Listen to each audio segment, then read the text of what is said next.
Today you should stay till the very end. I'll be sharing 5 tips from my experience with watercolors in the form of do's and don'ts. Okay, so now let's try by taking in pure paint without mixing water. Now I'll go on my printer paper. Okay, look at that. You get very dark color there, and as you come it's almost fading out, which is not at all desirable. So now on this paper I'll just take in some of that blue color, and look at that.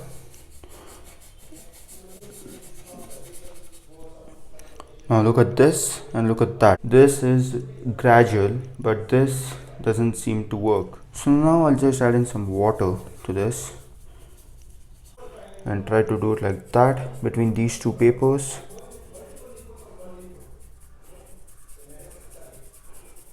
Look at that. Okay, I do it like that, but the difference is that the paper is starting to bloat. Look at that. I can literally see that the flat paper has turned into a bump. But whereas, see, look at the watercolor paper, that is the same. Look at that, it's absolutely flat. I'll paint this almost with water, and look at that. Now the paint is spreading evenly, but the paper will go for a toss. And let's take it again and do that. Look at that. Look at that. If I add in more, if I go again, I can literally see that pieces of paper coming out. Now let's try that same thing on the watercolor paper.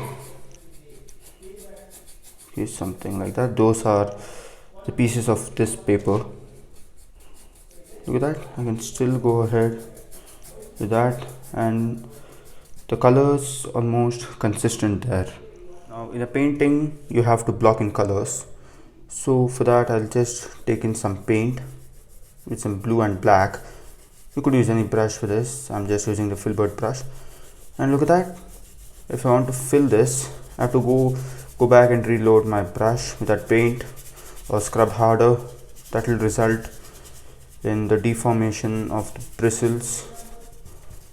Okay, so how to fix it? So in order to do that, I'll just take in some water with that same color, and look at that. I can get more out of that, and also the colors consistent when compared to that. Look at that. I've added in some water, but I wouldn't suggest you to do the same with the detailing part. So now I just went into some yellow ochre, and let's drop in something like that, just indication of some bushes and trees. Okay, I'm gonna take in more paint so that it stands out. Okay, so this is without water. Let's see what happens if we add water to that same color. Look at that. And the disadvantage is that after this dries, this will be dull. This one will be dull when compared to this when it dries.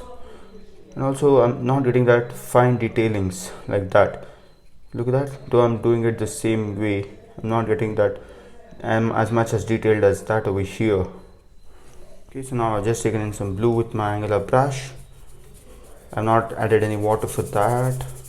Okay, I'll drop in that color. Immediately I'll drop in some red. Let it turn into purple. This is just for demonstration. Okay, so when it's wet you can blend it, but when it's dry I'll show you how to blend it. So now this is completely dry. I'll just dip my brush in water and I'll try to blend these colors together.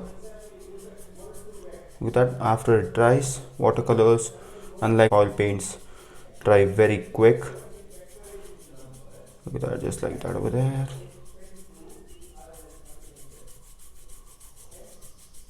And you can go back and add in those colors again to blend them, but that's the way you do it. So as you can see, this has become dull. To make it brighter, you have to just go with another coat, maybe 3-4 coats. You'll get the desired brightness. And that's about watercolors and even acrylics for that matter. Okay, so now just have a look of how bright this is. So it's been almost 4 minutes, so I'll just take in more of white to that same color, and I'll just go over here just drop it in.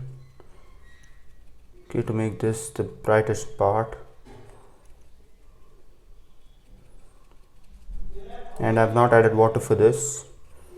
Okay, so now watercolor paint dries very fast on paper, watercolor paper, or even printer paper, A4 sheet for that matter.